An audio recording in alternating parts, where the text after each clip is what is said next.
This slidecast is about red-black trees. Rudolf Baer developed red-black trees as a special case of his bee tree, and Leo Guibas and Robert Sedgwick refined the concept and introduced the color convention. A red-black tree maintains the following invariants. A node is either red or black. The root is always black. A red node always has black children. A null pointer is considered to refer to a black node. And the number of black nodes in any path from the root to a leaf is the same. Height is determined by counting only black nodes. A red-black tree is always balanced because the root nodes' left and right subtrees must be the same height. Now, by the standards of the AVL tree, this tree is out of balance and would be considered a left-right tree. But by the standards of the red-black tree, it's balanced because there are two black nodes, counting the root, in any path from the root to a leaf. So red-black trees are going to have the potential to be slightly more out of balance than AVL trees, but they don't get significantly out of balance. Now, the algorithm for insertion follows the same recursive search process used for all binary search trees to reach the insertion point. And when a leaf position is found, the new item is inserted and it's initially given the color red. And if the parent is black, then we're done. Otherwise, we have to do some rearranging. So we introduce three cases that may occur when a node is inserted. More than one can occur after an insertion. So we may have to do some rotations. So here's the case one. Now, if a node is either red or black, remember the root's always black, the red nodes always have black children, and the number of black nodes in a path to the leaf is the same. Now, if we add node 35, that violates invariant number 3. So if a parent is red and its sibling is also red, they can both be changed to black and the grandparent to red. Okay, but now the root is always black, so that invariant is not satisfied. And the root can be changed to black and still maintain invariant 4. So we'll change the root to black, and now we're just fine. We have a balanced tree.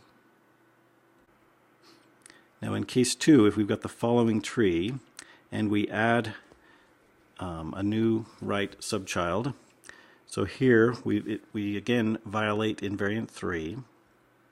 Now if a parent is red and it has no sibling, it can be changed to black and the grandparent to red. And there's one black node on the right and none on the left, which violates invariant 4. So we'll rotate left around the grandparent to correct this. So the rotation lets us satisfy all the invariants. So we now have a balanced tree.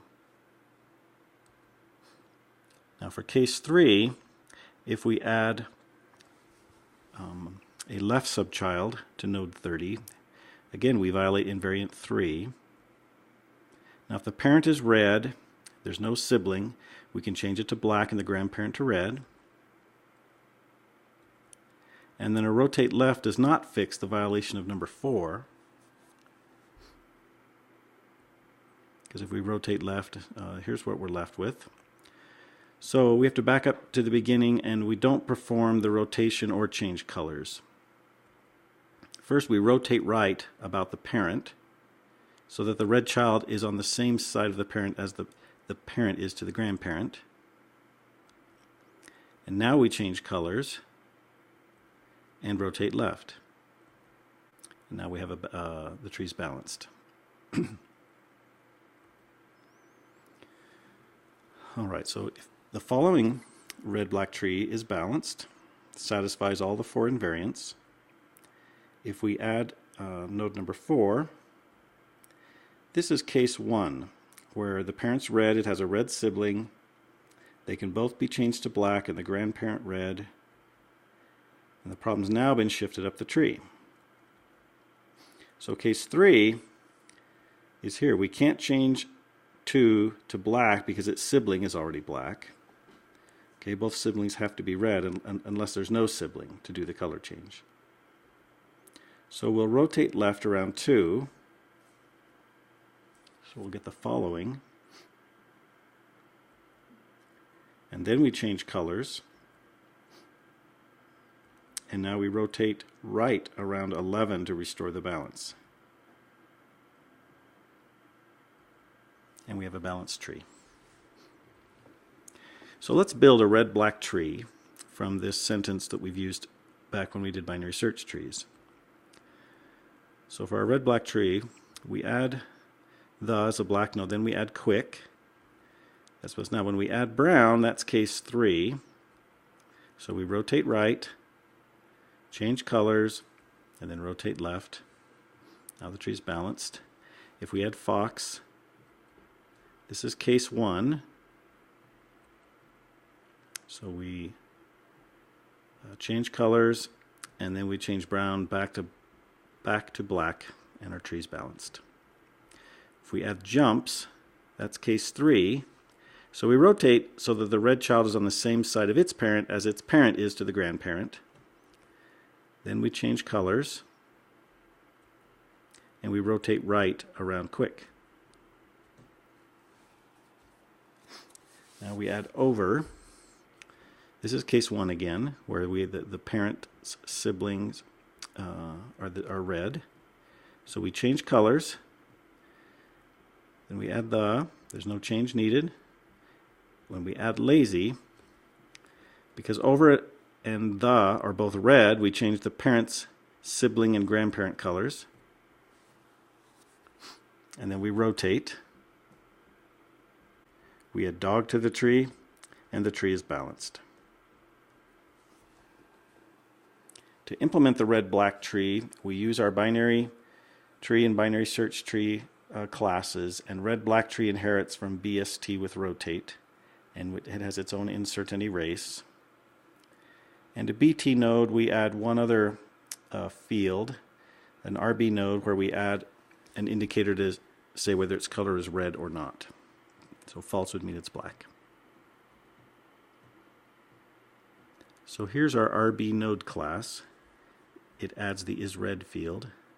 Here's some constructors and destructors and a toString. Now to insert in a red-black tree, the insert algorithm can be implemented with a data structure that has a pointer to the parent of each node. Now the following algorithm detects the need for fix-ups from the grandparent level.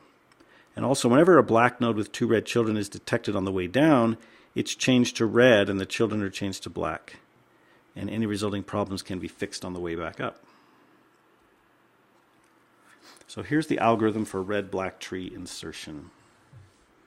And this is rather long for me to talk you through every step here on the Slidecast. We'll look at it in class. I want you to stop the Slidecast or spend time in your book studying this algorithm. Here's the insert starter function. Insert. And there's a base case, or else it will make a recursive call to insert.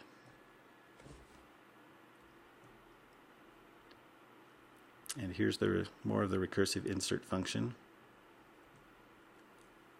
And here's the function isRed that just checks the field in the node instance and reports true or false. Here's the setRed method. Now to remove a node from a red-black tree, we can remove a node only if it's a leaf or it has only one child. So otherwise, the node containing the in-order predecessor of the value being removed is removed. So if the node removed is red, then there's nothing to be done. But if we remove a black node that has a red child, then the red child takes its place and is colored black. Now if a black leaf is removed, the black height becomes unbalanced. There's a programming project at the end of the chapter that describes other cases. Now the upper limit on the height for a red-black tree is 2 to the log 2 of n plus 2. This is still order log n. And as with AVL trees, the average performance is significantly better than the worst case. Empirical studies show that the average cost to search a red-black tree built from random values is approximately 1.002 times log to the base 2 of n. So it's very close to log n.